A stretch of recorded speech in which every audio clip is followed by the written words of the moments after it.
So this video is going to be an in-depth how to use Perla. So this is for students, especially grad students who need to write research papers. Perla is a great resource because it formats according to APA or MLA, whatever you select it to be. And that saves us a lot of time of formatting. So let's get into it. I hope you guys find this really helpful because I know a lot of people I've talked to find Perla kind of confusing, and I'm pretty good with computers, and even at first I was like, oh God, I'm overwhelmed. Okay, so let's get into it. So first thing you're going to do if you don't have Perla is to go to perla.com. There is, I believe, a free trial. I don't know, there was when I downloaded it.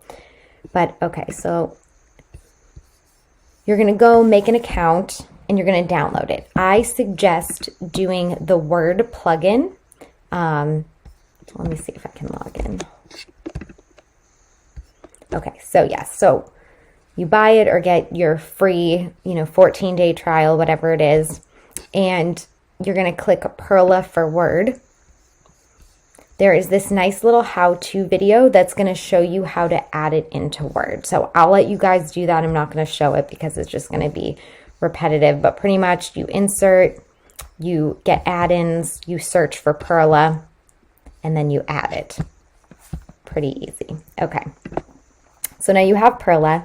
It's here. Okay, so we're going to create a new paper.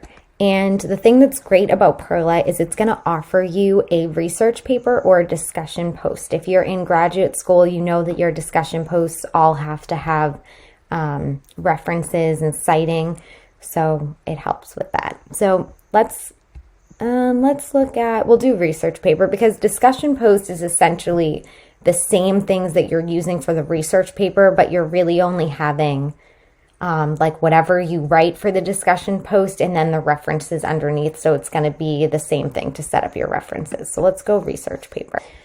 So when you first open the research paper format, you're going to add your paper title. So let's say our paper title is Perla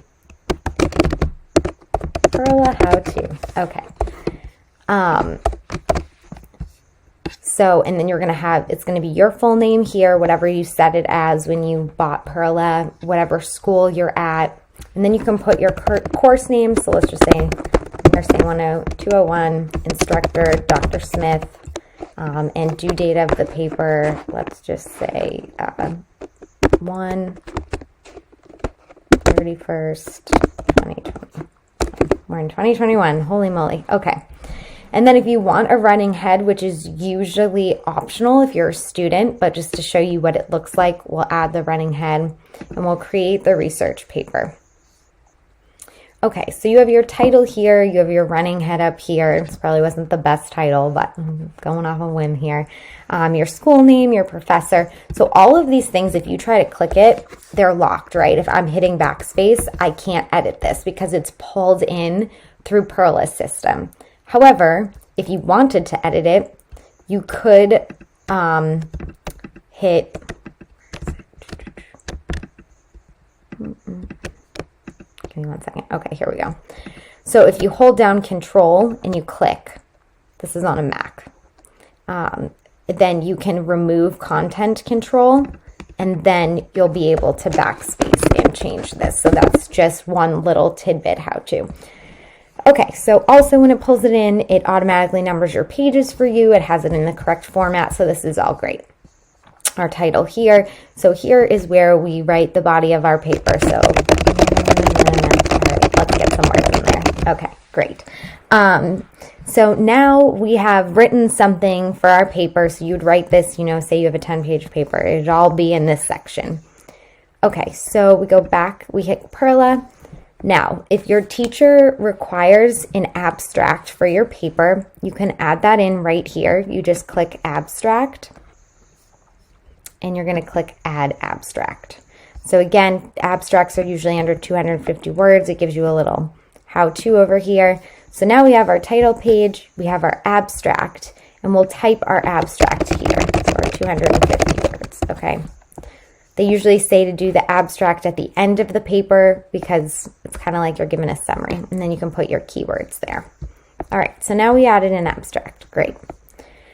So the next thing, now the most helpful, time-saving thing is this button, the references and citations. So let's click that. So what you will have to do is add in all the citations, like what they are. So we're going to just start like we don't have any. So we're going to create a new reference. Now we can look up the reference, which makes our life really easy. So let's find a journal article just so I can show you. So again, my favorite resource is Google Scholar for finding articles. I talked about this in another video. I just think their search feature is better. Let's look up inpatient psychiatry suicide, and then you can search like since a certain year. Okay. So let's do this one. So you can either search by the title, the author, the DOI number. Let's see, does this have a DOI? It should. I just don't know where it is. Okay, well that's fine. Let's search by the title. All right, so look up reference. Let's look up by the title. Give Perla a minute to load. Okay, perfect.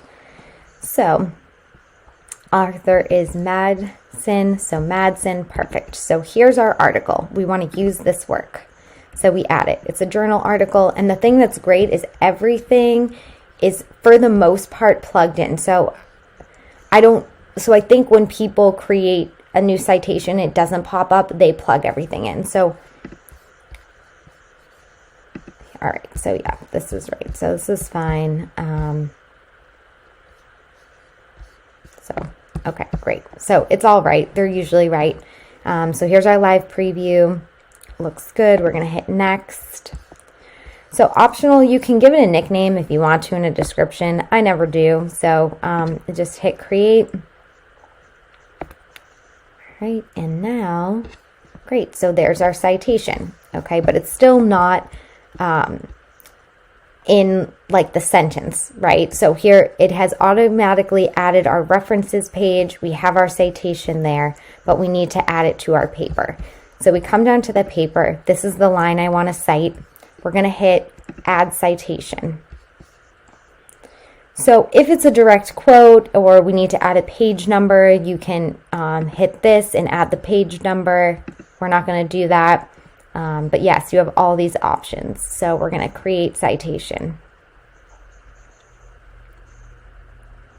All right, and there it is. It's just, so it's wherever your cursor was. So that's where my cursor was, but I can backspace it, and put the period after it. And again, if for whatever reason, you need to edit this, you can hit that control and click and remove content control.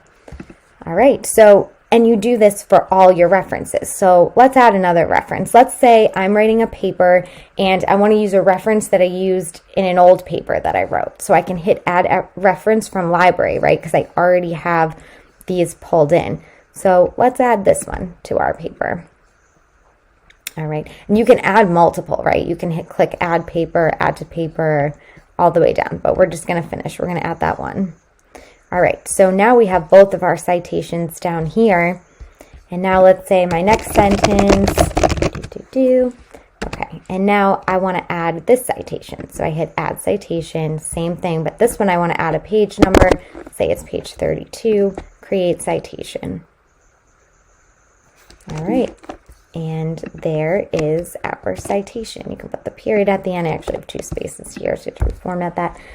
But great, so now we have that one. We have both our citations down here. So you do this for the whole paper, but it just makes your life so easy. I mean, imagine writing out all of these. We know how to do it. We took a class how to do it.